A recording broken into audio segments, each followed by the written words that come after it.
Assalamualaikum, sampurasun sadayana. Di dia abdi bade ngalaksanakeun tugas anu dipasihkan ku guru abdi Ibu Novi Nurul Khotimah. Tugasna ngeunaan praktek biantara. Jejer biantara anu abdi sampaikan nyaeta ngeunaan kadisiplinan. Wilujeng nyaksian sadayana. Bismillahirrahmanirrahim. Assalamualaikum warahmatullahi wabarakatuh. Wilujeng enjing sadayana anu hadir. Anu dipihormat Ibu Dr. Haji Ekowati, SPD MPD selaku Kepala Sekolah. Anu dipihormat Bapak sareng Ibu Guru serta staf TU. Sareng rencangan abdi ti SMAN hiji Bekasi anu abdi reueus oge anu dipika cinta.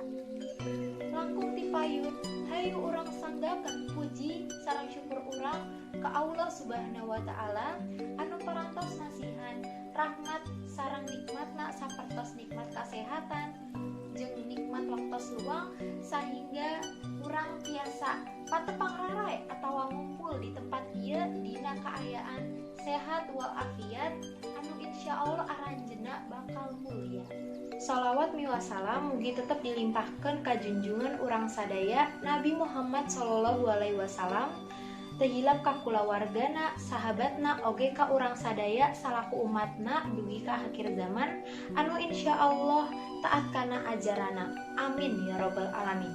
Hadirin anu abdi bika hormat, urang sadayana yen terang kadisiplinan mangrupikeun sifat atawa kamampuan anu kedah diturut ka jalma sareng tiasa ngendalikeun dirina supados tetep nurut kana aturan parentah anu parantos didamel atanapi disatujuan dina ngawangun jalma calakan tangtosna dimimitian ku pandidikan anu berkualitas sareng guru profesional dina ngajar.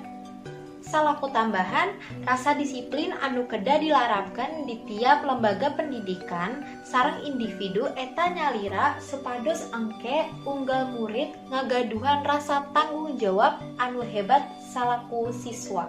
Kadisiplinan mutlak ayana, sabab ku disiplin aranjeunna bakal ngarasa aya beban anu dipika gaduh salaku murid sakola. Nyaeta janten murid anu pinter, gaduh karakter, bersaing sareng bangsa-bangsa sanes. Janten jalma anu berguna di masa harap anu paling penting anu masihan kabagjaan kakolotna. Modal utama pikeun ngahontal kasuksesan dimimitian ku disiplin tina hal-hal sederhana. Janten cara ieu langkung efektif sahingga aya anu biasa kana eta anu ngamungkinkeun aranjeunna ngembangkeun ngalakukeun naon wae dina waktos sareng ngembangkeun potensi anu aya di dirina. Di sakola, siswa anu disiplin tiasa ditingali tina patuhna kana aturan anu aya hubunganna sareng waktos kalebet jam sakola sareng jam kaluar. Taatna murid dina hal seragam, pamatuhan murid dina nuturkeun kagiatan sakola sareng sajabana. Aya paribahasa sakalian, times is money.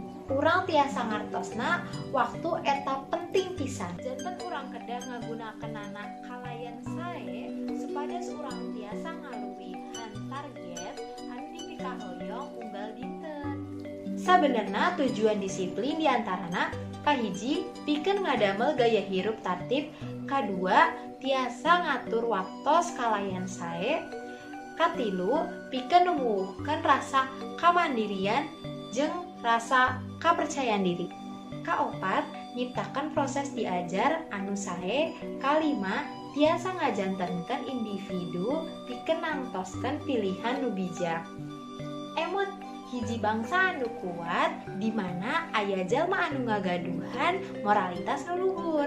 Maka sok hayu urang saimbangkeun pendidikan karakter sareng rasa disiplin supados janten nyiptakeun generasi panerus bangsa Indonesia leuwih sae.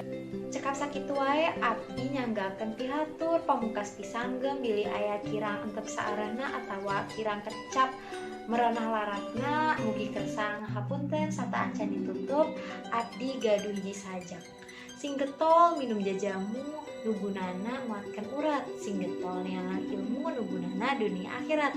Wabillahi taufiq wal hidayah. Wassalamualaikum warahmatullahi wabarakatuh. Hatur nuhun sadayana.